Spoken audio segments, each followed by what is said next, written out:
Kita lanjutkan. Jadi itu fitnah itu jangan dibiarkan hanya karena beralih. Kadang di dalam beralih itu apa? Dalam beralih itu memang kadang-kadang banyak lebih bagak dari awak. Tapi awak harus pada prinsip jangan bergeser. Saya kalau akan menghadiri pesta perhelatan, kan biasanya ada sesen berfoto je apanya tu. Ya pengantin. Oh itu tukang foto lebih bagak dari orang tu. Awak dipetukar-tukannya. Awak suruh tegak dekat bini orang, bini awak suruh tegak dekat lelaki orang. Mana mu awak? Nah. Walaupun awak tegak dekat nak daro itu, tapi tidak bagus. Itu kan jadi catatan akan terlihat kapan. Makanya saya katakan sudah, ambo dekat merapulai, ibu ambo dekat nak daro. Nah, foto mo deko, kalau mau deko, tidak usah dipoto lagi. Mau paisal itu. Masa awak dipetukar-tukarnya? Jadi perlulah dijaga kita. Nah, jadi jangan muncul fitnah-fitnah yang seperti itu, godaan-godaan itu, kita diam saja. Diingatkan oleh Allah.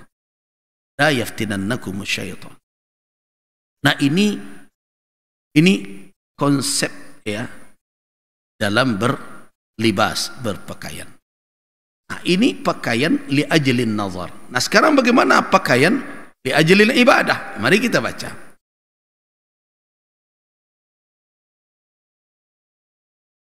Sifatus satiri fi salati. Nah, karakter atau tampilan ya, sifat-sifat penutup di dalam salat itu seperti apa pakaian yang menutupi itu? Awalan, yang pertama, dhahaba asy-Syafi'iyyah wal Hanabilah ila wujubi satril aurati bima la yasiffu lawn al-bishrah min thawbin safiqin aw jildin aw waraq. Para ulama bermadzhab Syafi'i dan ulama bermadzhab Hambali berpendapat atau bermadzhab, madzhab itu berpendapat, apa yang mereka simpulkan, wujub satril aurah, wajib menutup aurat dengan apa saja yang tidak membayangkan atau memperlihatkan, menjadi transparan sehingga launal busrah, warna kulit kita itu terlihat. Ikan ada orang nambah pakaian tapi terbayang dan di dalam. Jelas ya. Kenapa ini saya tekan betul? Saya melihat model mukena sekarang itu, nampak kan? Model mukena dalam lain, tapi jarang. Terkait dengan ini sebenarnya hadis Nabi sallallahu alaihi wasallam telah memperingatkan pakaian dalam, tetapi menampakkan warna kulit. Apa yang kita temukan di dalam sunnah, di dalam sahih Muslim, diriwayatkan dari Abi Hurairah radhiyallahu an. Maaf.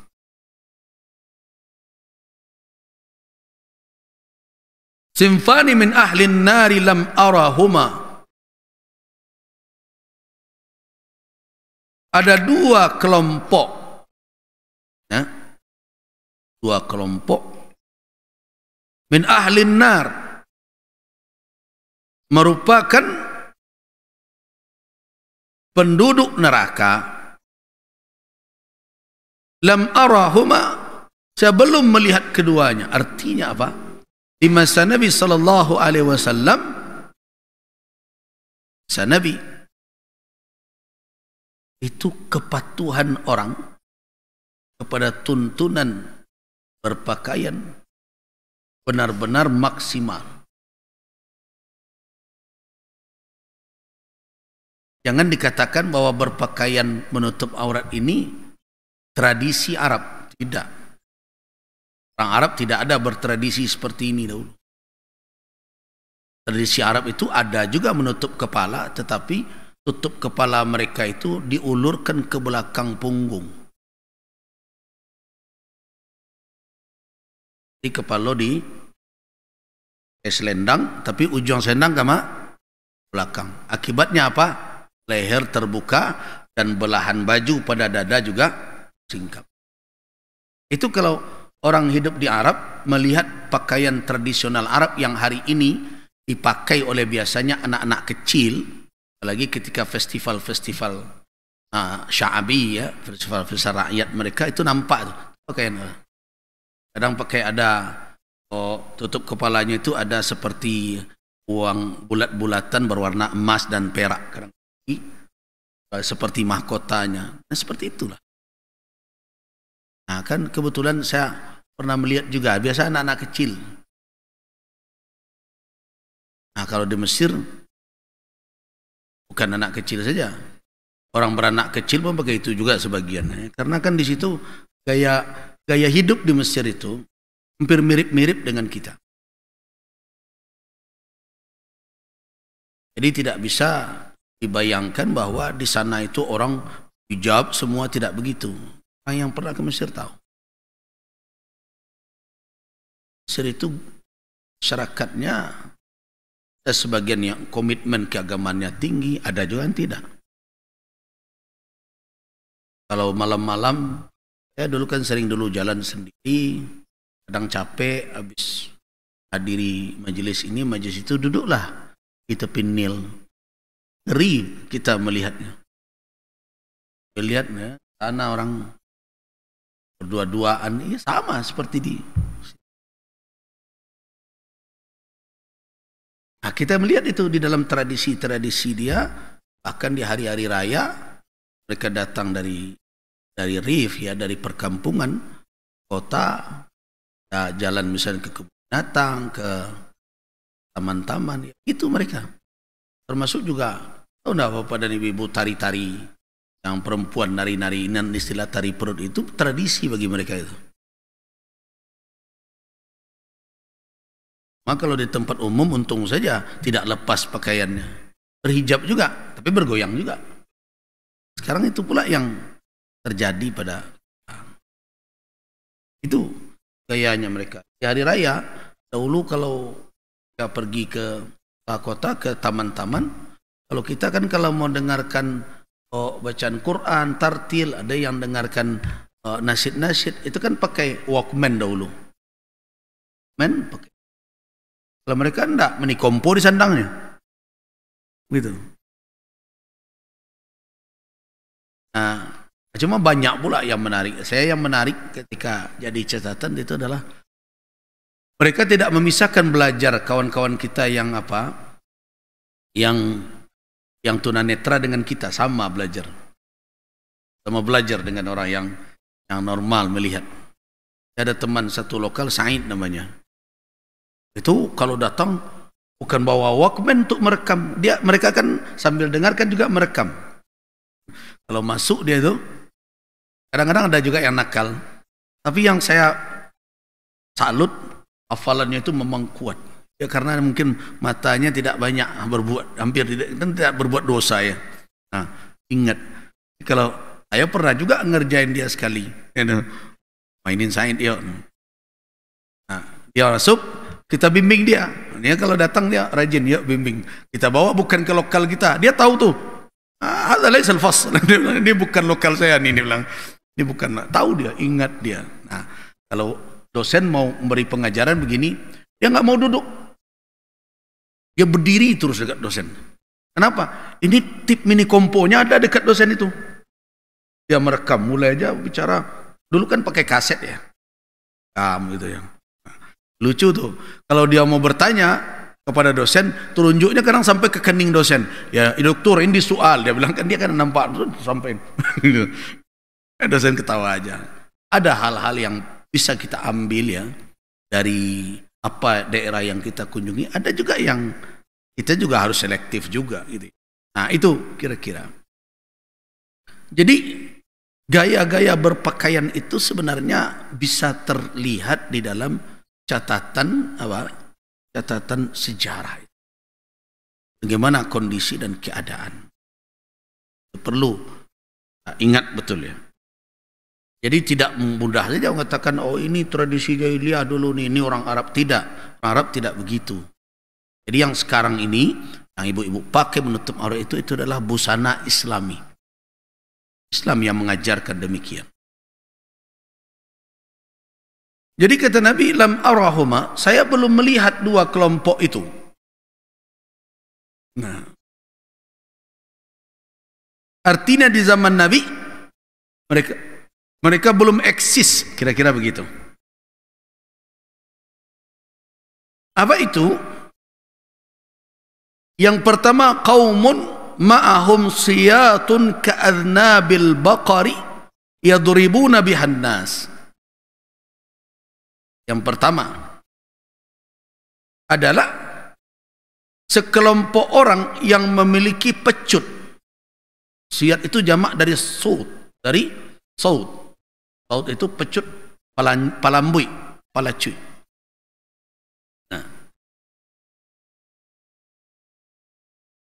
Nah, untuk apa itu? Di pecut ini ada yang dari kulit, ada yang dari berbagai macam. Itu bagaikan tongkat. Seperti apa bentuknya? Seperti ekor sapi. Ekor sapi ada bulunya di ujung kan? Seperti itu. Artinya apa? Itu adalah pecut yang panjang, cambuk yang panjang. Ada bulu di ujungnya. Itu dipergunakan untuk memukul orang tanpa alasan yang benar. Artinya adalah pemimpin, penguasa yang punya pecut, ya, ada kewenangan di tangannya, kerjanya apa? Melecut orang dengan zalim. Nah, jadi kekuasaan yang dipergunakan hanya untuk berbuat kezaliman. Itu masa Nabi belum ada, karena semua sahabat patuh dan beliau menjalankan kekuasaan dengan adil. Yang pertama, hari ini begitu. Pecut itu bisa bermakna zahir, bisa pun bermakna kiasan. Jadi maknanya adalah aturan-aturan, peraturan-peraturan yang dibuat hanya tertuju kepada apa? Untuk melecut orang-orang yang tidak berdaya, orang-orang yang lemah. Ya kan? Yang tidak bisa membela diri, berada di bawah ancaman, ketakutan berbagai macam. Ini kekuasaan dipergunakan untuk itu. Nah, bisa jadi juga alat-alat peralatan, alat negara berbagai macam bisa bermakna mereka dipakai oleh penguasa untuk apa? Untuk berbuat kezaliman. Ini peringatan Nabi. Di zaman Nabi, lam yujada fi asrih. Di masa Nabi tidak ada itu. Di tengah umat Islam ya. Yang kedua adalah nau'um minan nisa. Adalah ragam dari wanita. Ada karakter wanita, sebagian dari mereka khala'na an anfusihinna, yang melepaskan dari tubuh mereka thawbal iffah wal haya, pakaian yang menunjukkan rasa malu dan menunjukkan apa? Al-haya, al-iffah apa maknanya? Yaitu menjaga diri dari kehinaan, kerendahan derajat. Itu iffah namanya. Jadi afifah, kalau ada orang bernama afifah, apa maknanya? Adalah seseorang yang memiliki apa? Yang memiliki rasa kehormatan yang tinggi sehingga menjaga dirinya dari terjatuh kepada kehinaan. Dengan apa? Dengan melanggar aturan Allah. Kan hina jadinya. Nah, dia punya rasa untuk membentengi diri itu sehingga dia patuh dan taat kepada Allah dan Rasul. Itu afifah. Nah, wa tajarradna mimma aujabathu alaihinna syari'atu min thiyabin satiratin wa khuluqin wafiran. Lihat penjelasan ulama tetap menggabungkan dua model pakaian ini. Ya. Mereka malah memoloskan diri mereka, melepaskan diri mereka. Tidak mau tunduk kepada apa yang diwajibkan kepada mereka oleh syariat, berupa pakaian yang menutup dan akhlak yang sempurna. Jadi dua-duanya ya, pakaian menutup, akhlak dipakai yang sesuai dengan nilai pakaian. Nah, itu makanya ada siap, libas secara lahir, ada libasut taqwa. Nah, berarti hadis Nabi SAW jelas. Yang pertama adalah qaumun ma'hum siyat ka'adnabil baqari yadribuna bihan nasa wa nisa'un kasiyatun ariyatun mumilatun ma'ilat. Bayangkan, wanita yang berpakaian tapi ariyat, bertelanjang, mumilat, membuat orang lain menjadi cenderung kepada mereka, bergoyang melihat mereka, wa ma'ilat, dan mereka juga menggoyang-goyangkan tubuh mereka. Itu adalah penjelasan Nabi, peringatan Nabi terhadap bagaimana wanita harus menjaga penampilan. Jadi karena itu, alasan yang dikemukakan oleh ulama bahwa harus menutup aurat itu adalah petunjuk syariat dalam Al-Quran dan Sunnah. Tetapi seperti apa pakaian itu? Jangan sampai kasiat ariat, berpakaian tapi sama saja tidak berpakaian. Nah, makanya dari situ kalangan ulama seperti Syafi'iyah dan Hanabilah berpendapat apa? Wujub satril aurah bima la yasifu launal bishrati. Jadi dengan pakaian yang tidak mentransparankan, menampakkan warna kulit orang yang memakainya, ya tentu pakaian yang safi, pakaian yang berlapis atau dari kulit atau dari bersumber dari daun kayu berbagai macam, yang itu tidak membayangkan, menimbulkan terbayang warna kulit. Nah, fa in sataraha bima yadhhar minhu, nah, launul bishrati min thawbin raqiqin lam yajuz li'anna as-sitra la yahsulu bidzalik.